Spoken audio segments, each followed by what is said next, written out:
Sighted Reader.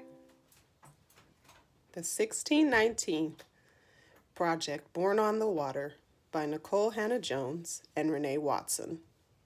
Illustrated by Nikkolas Smith.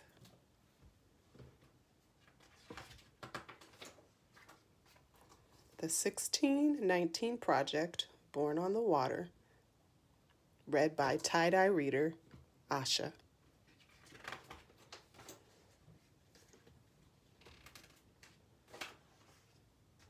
Questions? My teacher gives us an assignment. Who are you? She asked. Trace your roots. Draw a flag that represents your ancestral land. Most of my classmates can count back many generations and learn about the countries where their families came from.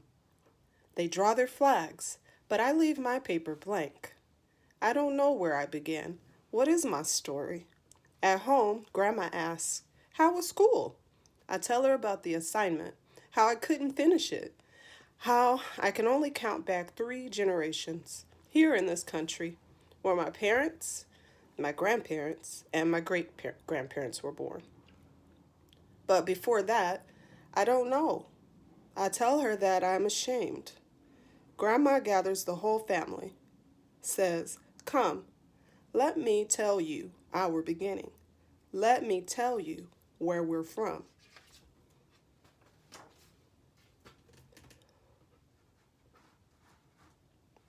What Grandma tells me,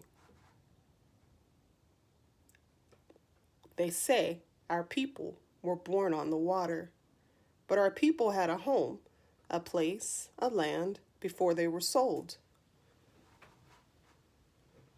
400 years ago, in 1619, our ancestors were taken and brought here on a ship called the White Lion, a whole year before the Mayflower arrived. But before that dreadful voyage, there was a time when they did not pray for freedom. There was a time when they did not sing about overcoming. Their story does not begin with whips and chains. They had a home, a place, a land, a beginning. Their story is our story. Before they were enslaved, they were free. They had a language. They spoke Kimbundu, and their own words for love, for friend, for family. The kingdom of Ndongo was nestled between La Kala and the Kwanzaa rivers on a high plateau in West Central Africa. The people were good with their hands, knew the power of a seed, how to plant it, water it, how to make something out of nothing. The people were good with their minds, good at math and science. They used shells for money, counting, recording, trading. They knew what their work was worth.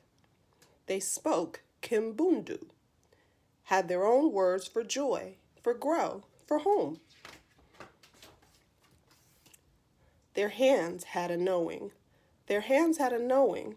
They knew how to hold a baby close, how to rock the child to keep her from crying. Their hands knew how to mix herbs, how to get the just right flavor for a meal. Their hands knew how to beat and twist and shape iron, how to make gardening tools, armor, and weapons. Their hearts had a knowing. They knew how to make work joyful, how to create rhythm and pounding the tools against metal. Knew how to make music to keep them company as they worked. Their minds had a knowing, worldly, curious, sharp.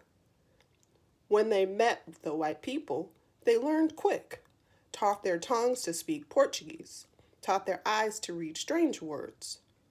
They knew how to mix the old with the new, how even an ancient people always had more to learn.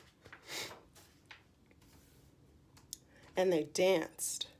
And the people moved their feet, moved their whole bodies to the melody of horns and strings, instruments of marimbas and drums. They danced to celebrate, to mourn. They danced as a way of worship, to offer thanks.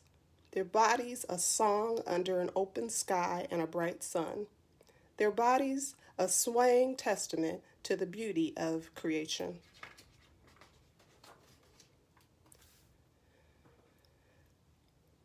Stolen, and the white people took them away, kidnapped them, baptized them in the name of their God, stamped them with new names. Ours is no immigration story. They did not get to pack bags stuffed with cherished things, with the doll grandma had woven from tall grass, with the baby blanket handed down from generation to generation all the way back, so far back that it carried the scent of the ancestors.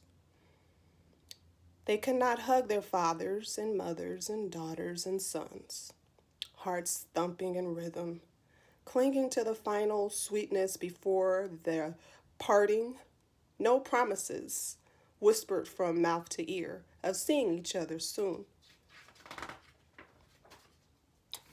Just wails and sobs,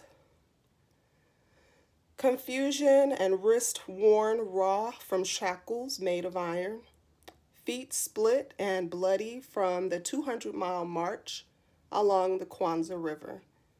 They had no things, but they had their minds, their old ways, the harvest songs, the just right mix of herbs etched in their memories.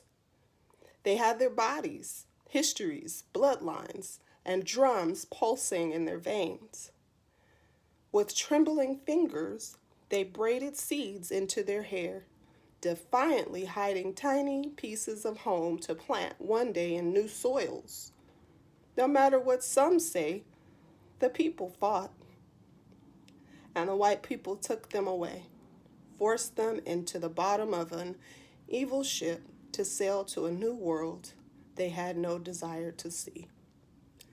Ours is no immigration story.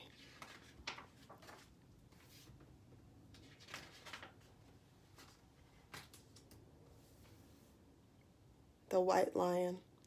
No one knows how long it took before they knew they would never see Ndongo again, never run along the high plateau or throw their heads back and giggles with their best friends. Maybe it was the second month or the third, when they had not seen their land or any land. For so many days they could no longer count.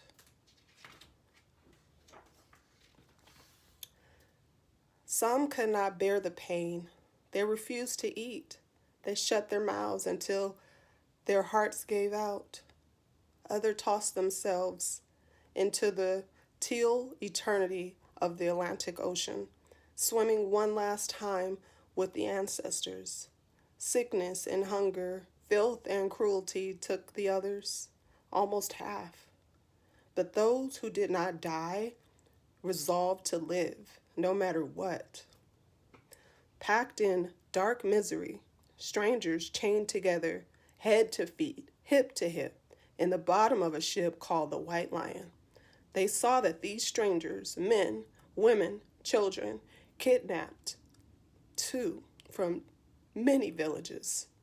These were their people now. These many people became one people, a new people. And that is why the people say, we were born on the water. We came from the people who refused to die.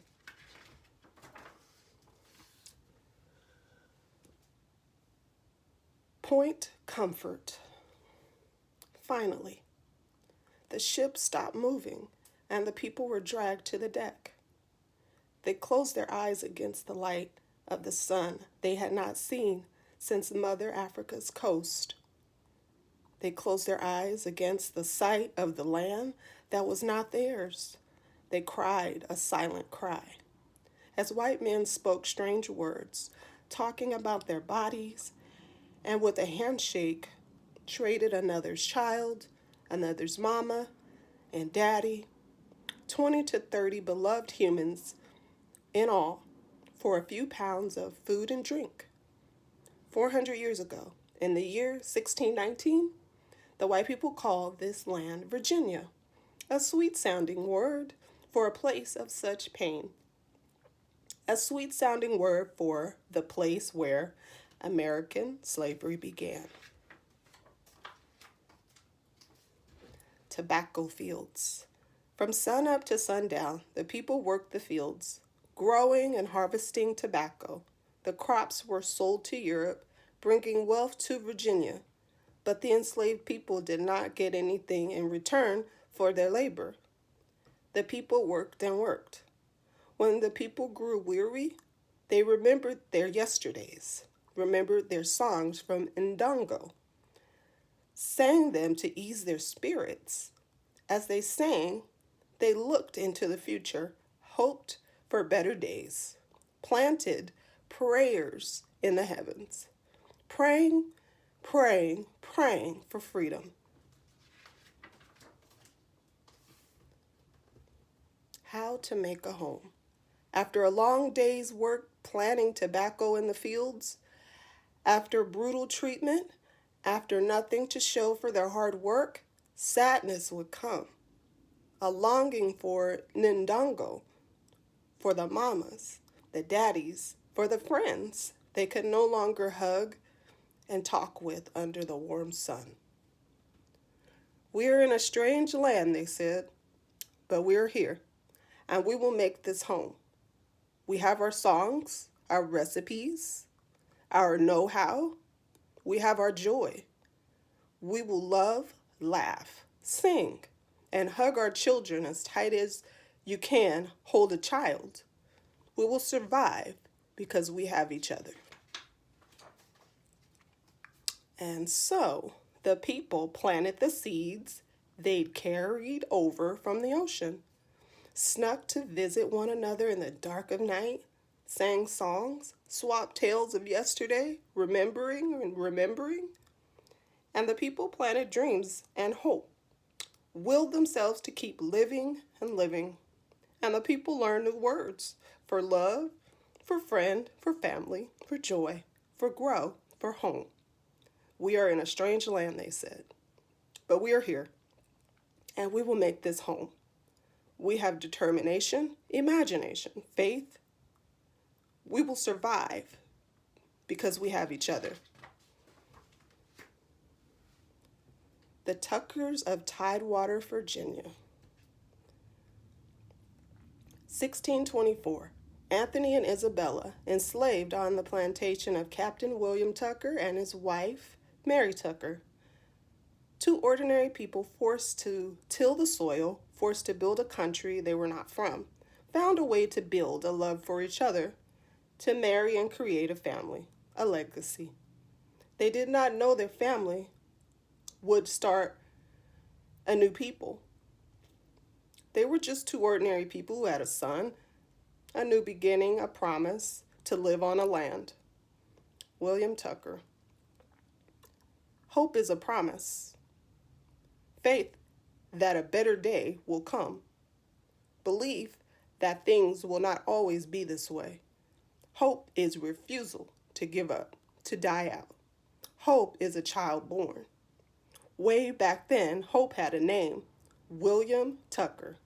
He was born to two ordinary people, a man and a woman, who were not free, but who believed in freedom. Who were not free, but believed that one day freedom would come, even if they never saw it. These two ordinary people gave life to an extraordinary child, a child not of Africa, a child not of Europe, nor of the native peoples already here, but a child of new people formed on the water. The first black child born in the land that would become the United States. The first truly American child. Resist. Life was hard, and it would get harder for the generations to come. White people told the people they were not human, that the people were things to be bought and sold and given as gifts, alongside horses and chairs. When the people were beaten, they said the people didn't feel pain. When they sold the people's children, they said the people didn't love.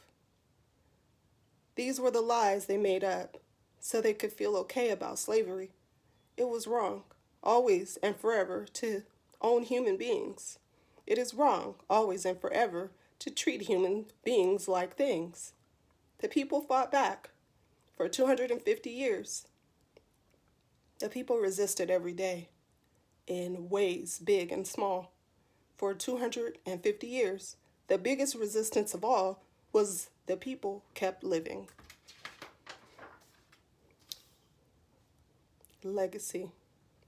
And the people were born on the water, survived, kept living and living. It was illegal to teach enslaved people how to read, but they birthed generations of teachers and librarians, scholars, and authors. They were brokenhearted, beaten and bruised, but they became healers, pastors, and activists, doctors, and counselors. No one could steal the people's joy. They wrote songs. They created jazz and hip-hop, rhythm and blues. They became inventors and athletes, nurses and cooks, pilots and architects, farmers and housekeepers, singers and artists, dancers and poets, mathematicians and scientists. They passed on their stories through the stitch of a quilt, shared secret messages through songs. The people survived. The people fought. And because the people survived, and because the people fought, they finally got freedom. And because the people survived, and because the people fought, America has equality in the law. And because the people survived and because the people fought, America began to live up to its promise of democracy. It is the people who fight for democracy. Still. Pride. Grandma looks at me and my brother. Tell us. This is why we say Black Lives Matter, why we celebrate Black Girl Magic, why we believe we are our ancestors' wildest dreams. Never forget, we are the hope. Never forget, you come from a people of great strength, Grandma says. Be proud of our story, your story.